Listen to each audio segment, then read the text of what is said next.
պարոն Թաթոյան ասացիք, որ պատերազմը դարձրին ժողովրդի գլխին, ես հետևում եմ ձեր էջերին, միասնության թևերի էջերին եւ տեսնում եմ բազմաթիվ հանդիպումներ եք ունենում քաղաքացիների հետ, գրասենյակներ եք բացում, արդյոք այդ շանտաժը պրակտիկորեն աշխատում է մարդկանց մոտ, երբ հանդիպում եք ձեզ չեն հարցնում, այդ տեսեք Փաշինյանը ասում է, եթե շլինեն պատերազմ է լինելու, այս հարցը իրոք կարողանում են մարդկանց վրա ազդել եւ երկրորդ հարցը այսօր էլ ես կարդացի, որ Ադրբեջանով կրկին հացահատիկ է գալու Հայաստան, ձեր իշխանության գալու պարագայում Ադրբեջանի հետ առևտուր լինելու եւ հետի լինելու եւ արդյոք սա կարեւոր է երկրի տնտեսության համար, առևտրաշրջանառությունն է պետք է լինի, կշարունակենք առևտուր, այդ տարածքով վագոններ կան կամ հենց Ադրբեջանից առևտուր անել։ Շնորհակալություն հարցերի համար։ Առաջինը շանտաժի հետ կապված։ Մենք որ երբ հանդիպում ենք մեր բնակիչների հետ, նախ մեր բնակիչները բարձրացնում են, այո, հարցը լիարժեք, որ մեզ պետք է բոլորը գիտակցում են, որ ձախողել է այս իշխանությունը մեր երկրի պաշտպանությունն ու անվտանգության համակարգը։ Եվ շատ լավ է, որ այդ գիտակցումը կա, որ նրանք ձախողել են, դրա համար էլ խոսում են ստիպված ամեն զիջման գնում են։ Եվ սա հենց այս իշխանության գլխավոր խարանն է ու նրանց գլխավոր այդ ստրատեգիական անկարողության արդյունքը, որ նրանք ձախողել են ամբողջությամբ։ Հիմա տեսեք նրանք ինչ են անում։ Նրանք այսքանով հանդերձ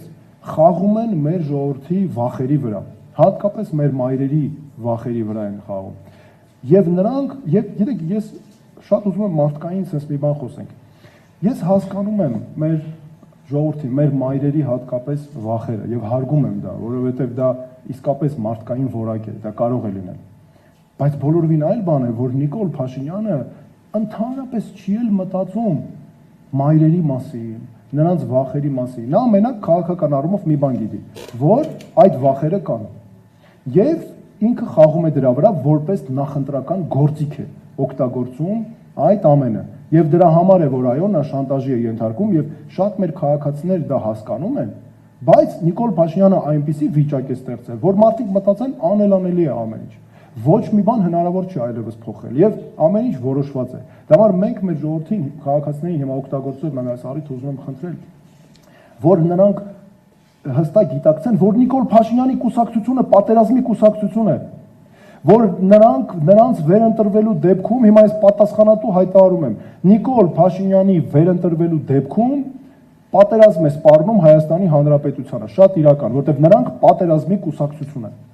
Եվ այս հայտարարությունը ես հստակ հիմնավորեցի նաև իմ նշածս բոլոր հիմքերով։ Անverջ, գիտեք, Նիկոլ Փաշինյանը եւ ԿՊ-ն չեն հասկանում, կամ էլ հասկանում են ուղղակի դա լավ էլ առաջ են տանում, որ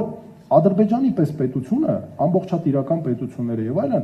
նրանց հետ, եթե դու անverջ գնում ես զիջումների եւ պաշտպանական կարողությունները չես զարգացնում, դրանց ավելի ես դու հրավիրում ագրեսիայի, քո երկրի դեմ ես հրավիրում։ Դա բաց հրավեր է, որ դու ասում ես այլ, որովհետեւ նրանք չեն կանգնելու, նրանք շարունակելու են այս ընթացքը։ Հասկանալ է, առավելևս դու խափում ես միջազգային հանրությունից հետ թաքցնում ես այդ բոլոր հիմքերը։ Եվ դրա համար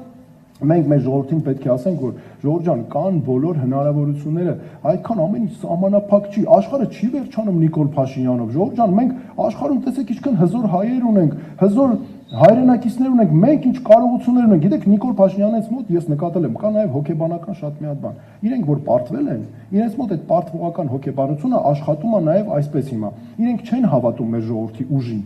Անկամ եթե գիտեն, որ մեր ժողովուրդը ուժեղ է, բայց ամեն ինչ անում են, որ բերեն հասցնեն այդ թուլության հոգեբանության, որ որևէ մեկ իրանցից չպահանջի որևէ բան։ Դե մտածենք, ասենք, դե լավ, դե այդ էլ հնարավորություն է, էլի, դե ինչ անենք, դրանից ավել ինչ անենք։ Բայց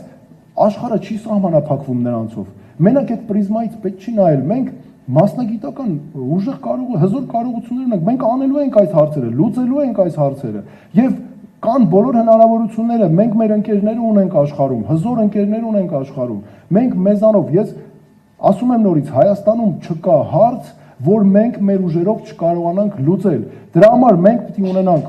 պաշտպանական ուժեղ կարողություններ, զսպման ուժեղ համակարգ, որ որևէ մեկի մտքով չանցնի հանկարծ այս երկրի նկատմամբ կանի ագրեսիա ու դրանից շատ ավելի մեծ վնաս ինքը տուժելու ու կարող կոլապսի ենթարկվի ընդհանրապես։ առևտրի հետ կապված։ Այսօրվա առևտուրը տեսեք ինչ է։ Նիկոլ Փաշինյանը ստանում է Ադրբեջանից 2 կանիստր բենզին, 2 դույլ ցորեն, դրանով ինչ է անում։ Մաքրում է Ադրբեջանին ամբողջ աշխարհում, դարձնում է հումանիտար պետություն, դարձնում է հումանիստ պետություն, բայց փոխարենը ինչ է ստանում։ Հանդիպումների ժամանակ ուսին մի երկու հատ տնտեսներ տենց ասեն ապրես, չգիտեմ, դուրս գնա, ասենք, չէ, գա երկրի ներսում առուծա կտրում, ոնց որ մետրոյի միջադեպ եղավ, հայ կնոջ վրա գորգորում էր առանց ամոթի, առանց իր թիկնապահների ներկայությամբ։ Հետո գնա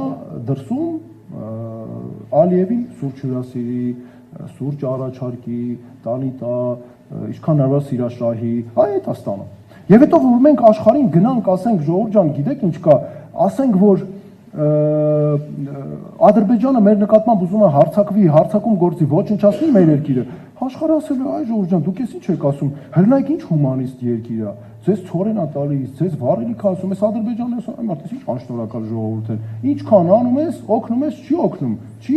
աշխատում դա։ Եվ դրա համար ես մեր հայրենակիցներին, գիտեք ինչ կխնդրեմ, որ նաև քաղաքական գործիչներին հետևյալը կխնդրեմ։ Ժողովուրդ ջան, մի պետք չի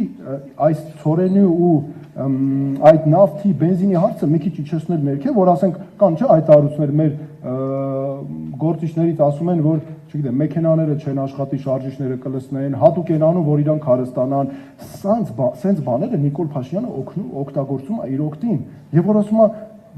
բայց ինչ եք ասում, ինչ իբր Ադրբեջանը մեզանով է երկիրը պահելու։ Դրա համար պետք չի այս դիսկուրս գնալ։ Սա իրանց ձեռնտու խաղն է։ Մենք պետք է ուրիշ ձև անենք, մենք պետք է գաղափարականի վրա եւ իրականը դա է։ Մենք պետք է ասենք դու Ադրբեջանին մաքրում ես այդ հանցագործություններից։ Այսօր հնայք աշխարհում Ադրբեջանը ամբողջությամբ մաքրվել է։ Արցախի էթնիկ զտումներից խոսացող կա։ Մեր Հայաստանի Հանրապետության սահմանների օկուպացիայից խոսացող կա։ Ամբողջ աշխարհի դիսկուրսից դուրս է եկել սա։ Թեև մենք չենք թողելու, մենք արդեն ՄԱԿ-ի մարդու իրավունքների կոմիտե ներկայացել ենք հատուկ դիմում, շարունակելու ենք անել եւ սա պահելու ենք միջազգային օրակարգի հարց որպես։ Դրա համար մենք պետք է հասկանանք ճիշտ թիրախները, որտեղ խփենք, որտեղ ճիշտ էսպես հարցերը ոնց դնենք, որ թույլ չտանք մեզ, որ 2 կանիստր բենզինով, մեկ էլ 2 դույլ ցորենով ստեղծեն լրացուցիչ հիմքեր մեր նկատմամբ ագրեսիայի։